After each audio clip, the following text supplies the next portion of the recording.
नमस्कार प्रणाम स्वागत है अपने सबके मिथिला 24/7 पर हम हरिशंकर झा उपस्थित छी और आजुक जे खबर अछि से अपने सबके बताए जे दिनांक 27/8/2020 से 29/8/2020 तक भारतीय जनता पार्टी मधेपुर उत्तरी मंडल के जते भी शक्ति केंद्र सब जे रहुआ संग्राम, नवादा, भखरैन, महिसाम, मधेपुर पूर्वी, मधेपुर पश्चिमी, मटरस, तरढिया, सुंदर विराजित बाथ में सप्तऋषि के कार्यकारिणी बैठक कयल गेल, जकर अध्यक्षता शक्ति केंद्र के प्रमुख केलनि। एहि बैठक में आगामी कार्यक्रम सब के बारे में विस्तार पूर्वक चर्चा कयल गेल, जेमे मन के बात 30 अगस्त के प्रत्येक बूथ पर सफलता पूर्वक संचालन संगे मतदाता सूची के समीक्षा जेना कतेको अन्य विषय पर चर्चा कयल गेल।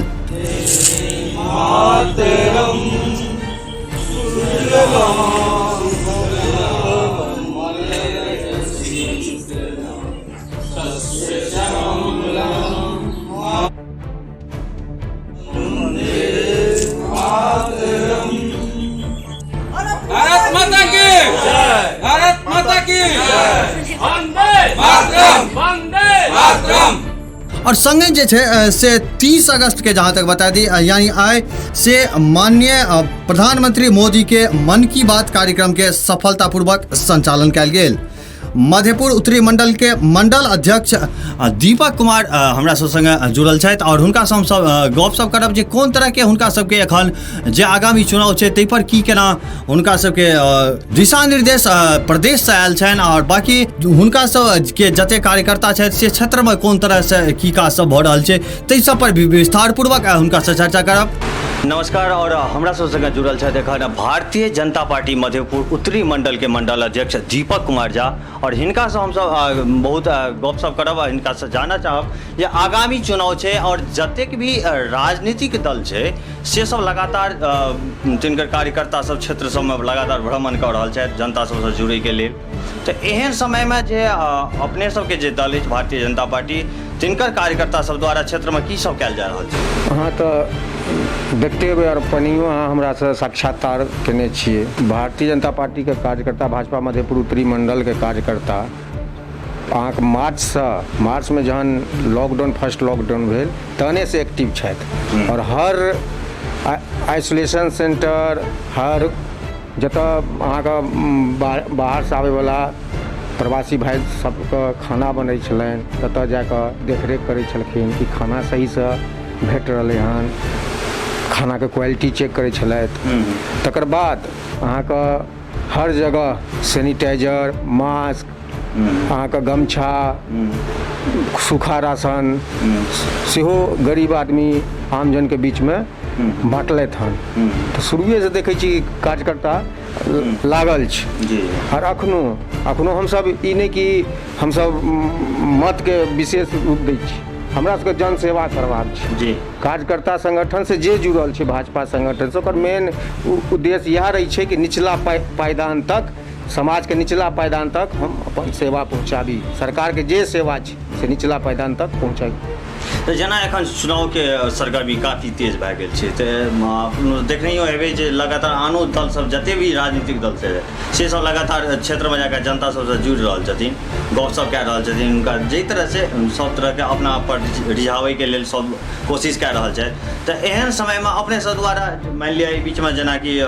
अपने सब द्वारा शक्ति केंद्र सब पर बैठक सबसे कयल गेल छलैए, तो ओहि बैठक सबमे केहन तरह प्रकार के योजना बनायल गेलै आगामी चुनाव सबके लेल, ताहि सब पर जुड़ल जानकारी किछु हम अहाँके तुरंत बतेलहुँ हन। भारतीय जनता पार्टी के अहाँके बूथ स्तर तक के कार्यकर्ता बनल छै, आइ नहि पहिनहिए बूथ स्तरीय कार्यकर्ता बनि चुकल छै। कोरोनो छलै तऽ हमसब फोन द्वारा, संपर्क द्वारा, हमर सब वर्चुअल मीटिंग वगैरह सब कुछ चललै हन। जी कियाकि कतौ भीड़ लगाबैके तऽ छै नहि, भीड़ लगतै तऽ कोरोना प्रभावित हेथिन, तैं लए कऽ हमसब हमर सबके एकदम पूरा बूथ स्तरीय कार्यकर्ता बनल छै। हुनका से हमसब हरदम संपर्क रखलियनि कि कोनो समस्या एलनि तकरो हमसब फोन द्वारा अधिकारी महोदय या पदाधिकारी के कहि कऽ निपटारा करबेलियनि। तऽ हमसब सब दिन जुड़ल छी। अखन भाजपा बिहार प्रदेश के निर्देश भेल छलै कि 25 अगस्त से शक्ति केंद्र का बैठक करबाक छै, तऽ ताहिमे हम 25-26 25-26 के छोड़ के हम 27 से शक्ति केंद्र का बैठक शुरू केलहुँ 27, 28, 29 3 दिन में हम 10 शक्ति केंद्र के बैठक भेलै, जाहिमे अहाँके पार्टी द्वारा जे सप्तऋषि के निर्माण करे के लेल कहल गेल छल, तऽ हर बूथ पर हमर सप्तऋषि तैयार छै। तऽ शक्ति केंद्र पर जे बैठक भेलै हन, रहुआ संग्राम, अहाँके भकरैन, अहाँके नवादा, फिर अहाँके मधेपुर पूर्वी पश्चिमी, महिषाम, बाथ, टडिया, सुंदर विराजित, मटरस, एते शक्ति केंद्र पर बैठक हमर सबके सप्तऋषि के साथ भऽ चुकल यऽ। किया कि ओहिमे आगामी का अहूँ बुझि रहल छी कि चुनाव आबै वाला छै, तऽ आगामी कार्यक्रम के बारे में विस्तार पूर्वक ई बैठक में चर्चा करल गेल। अच्छा, एकटा सवाल हमर ई जुड़ल अछि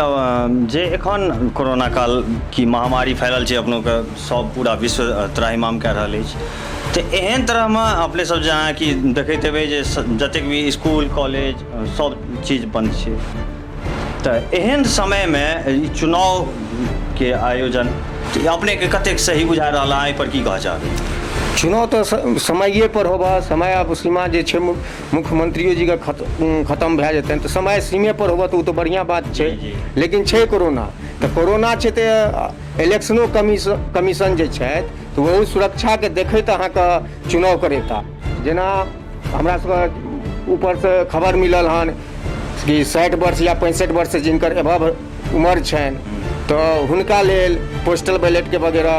व्यवस्था करल जेतै। आ फिर अहाँके जेना ओ कंडीशनमे अखन तक जाबऽ वैक्सीन नहि आयत तऽ कोरोना तक खत्म नहि हेतै, तऽ ओ स्थितिमे अहाँके जे अहाँके कोरोना से प्रभावित रहता, तऽ तिनको लेल मतलब इलेक्शन कमीशन भऽ सकैए कि पोस्टल बैलेट के व्यवस्था घरे पर कऽ देतै। एकटा सवाल और अपने से अछि जे फुलपरास विधानसभा के जहाँ तक गप करी तऽ एहिठमा सीट के लए के बड़ा कन्फ्यूजन गहमा गहमी जे छै से एहिठमा चलि रहल छै। बहुत गोटा ये भारतीय जनता पार्टी कहै छै जे एहिठमा सीट हेतै, बहुत गोटा कहै छै जेडीयू से सीट हेतै, तऽ ई सब पर की कहऽ चाहबै? एहि पर यदि अब किनकर सीट बनै छै आ नहीं बनै छै, एहि पर हम बिल्कुल टिप्पणी नहीं कऽ सकै छी। हमर संगठन का प्रदेश भाजपा बिहार प्रदेश के जे निर्देश हेतै ओहि पर हम सब काज करब, चाहे सीट जदयू के भेटत, चाहे सीट बीजेपी के भेटत, चाहे सीट लोजपा के बनत।